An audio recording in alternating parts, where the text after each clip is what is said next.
Hello and welcome back to Frogboy X1 Gaming. I'm Andrew and today I'm going to give you my final verdict on Gotham Knights, whether you should buy it or what. After playing this game, I've got over 10 hours in this game already between Xbox Series X and S and PlayStation or PC. That First of all, let's just address the problems with this game. 30 FPS cap on next gen consoles, while not ideal, is it's playable. It's definitely playable, but I'll tell you right now, it does feel way freaking better at over 60 frames a second. That's my preferred way to play it. It does look incredible on a 4K screen. It looks incredible playing on the Series S on a 1440p screen. I personally don't have a problem with the visuals, but seeing as everybody wants to compare it to Arkham Knight, whatever, I'm not going to argue with that. Arkham Knight's a beautiful game. it definitely withstood the test of time. I put up a video comparing that game to Gotham Knights, and in my opinion, there's a place in my heart for both of these games. When it comes to playability and character design and all of that stuff, I like it. I do like it. I think it is fun to play. It's engaging. I'm looking forward to continuing to play this game and really see where it can go, and hopefully they will bring some more content to it and really liven up the world a little bit more, because for some reason people are just upset about the world looking empty and stuff like that. Me, I spend most of my time up in the up on top of the buildings and finding the the criminals and stuff, really enjoying the story content. This is a bummer, man. This is a bummer. This is one of those games that really a lot of people were pretty hyped and pretty excited for, and then for it to come out and instantly, before it even launched, myself included, we were already doing the negative stuff on this. I on this channel I have a thing. If I'm gonna speak negative about a game, I'm gonna buy that game and I'm gonna play it, and I'm going to make sure that I'm giving you the right the right information, because I I've seen so many times that people have reviewed a game or something and they've just trashed it, and I'm like, it was like one of my favorite games and I ended up playing it a lot. And a game that comes to mind is Ghost Recon Breakpoint. I really enjoyed playing that game. I thought it was fun. I thought it was great. The stuff that everybody was complaining about didn't even matter to me. Like, literally never bothered me one time. And I get, man, like, we're gamers, we're picky, we want things to be perfect every single time, and we have these expectations that, let's face it, are literally never freaking met. Our expectations on games have never been met.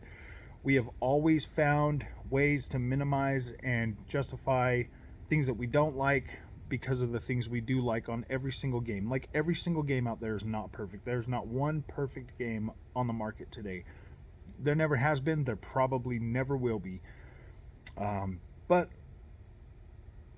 it gets to a point with this channel, man. Like this gets frustrating. I buy these games. I spend my money on these games, and it takes a minimum of 20k views to even get close to being able to subsidize that cost in ad revenue.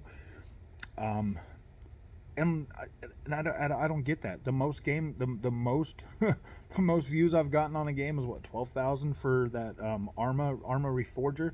That was a $30 game, so yeah, that did pay for itself. But I need to double them views on these games just to be able to recoup that money on these games. And once they go negative, it's really hard to recoup that, because then I'm trying to cover a game that everybody is coming to the comments constantly telling me how bad and how trash that game is.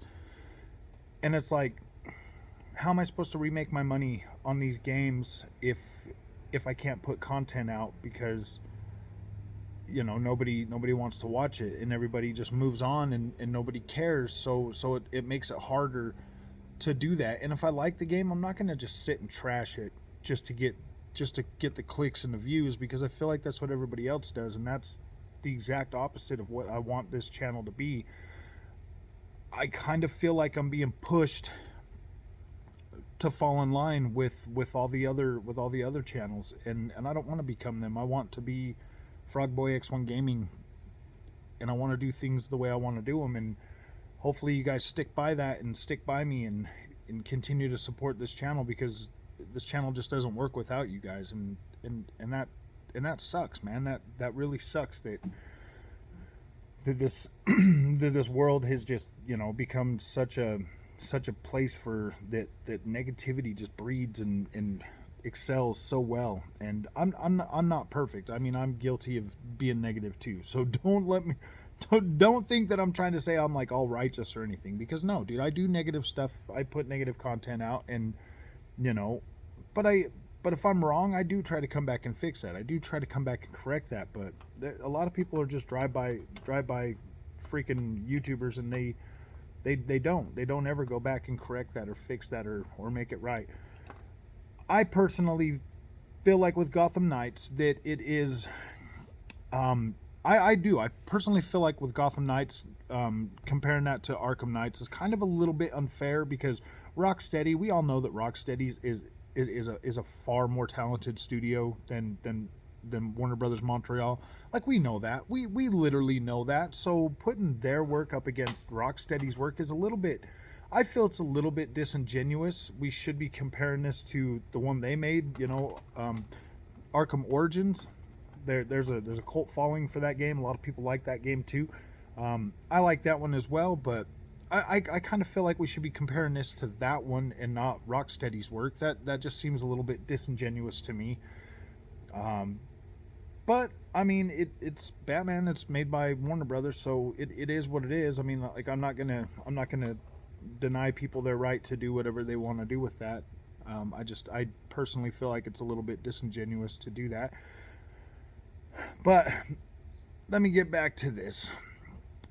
I'll put it in the title so you don't have to worry. I still stand firm that them not launching this game with a 60 frames per second option really doesn't warrant a full price day one buy. Like, it doesn't. Like, I'm not gonna go back on that. Like, 100% wait till Black Friday, see if you can find this game on sale, and then pick it up at a price point you feel comfortable with, because that 30 FPS, it is playable. Like, it is playable and it feels okay. It doesn't feel completely terrible. It's not trash. I mean, we played 30 frames per second games for the longest time, but I still stand by that. Wait until you can find it on sale. I think it's a good game to buy when it's on sale. Like, if they don't want to put in the work to give you 60 frames a second, PC.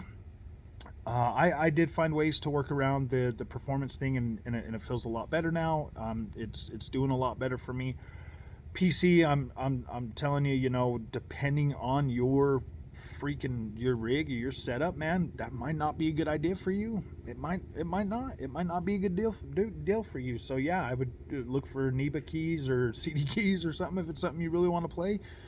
But know that the performance on that game is shaky on the PC, and you're going to run into a lot of problems. I'm hearing a lot of good things about AMD builds, their graphics cards and stuff. It running better on that. So in my experience, NVIDIA, like, DLSS is broken right now. It doesn't even work, and the ray tracing really affects the CPU usage of that game tremendously, and it doesn't really hold up that well.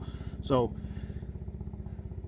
I think it's an alright game. I'm happy with it. I'm having fun with it. I'm going to keep playing it, but like I said, as it sits, just wait for a sale, and then maybe do it. And if it's something that does interest you, stay away from the negativity on it, because it's only going to make you negative about the game going into it. So definitely buy it on sale, but I can't recommend a full price buy, just because of the fact that it doesn't meet that next gen standard that we've all put up for it. So if you like this content, don't forget to like and subscribe, and I'll see you in the next one.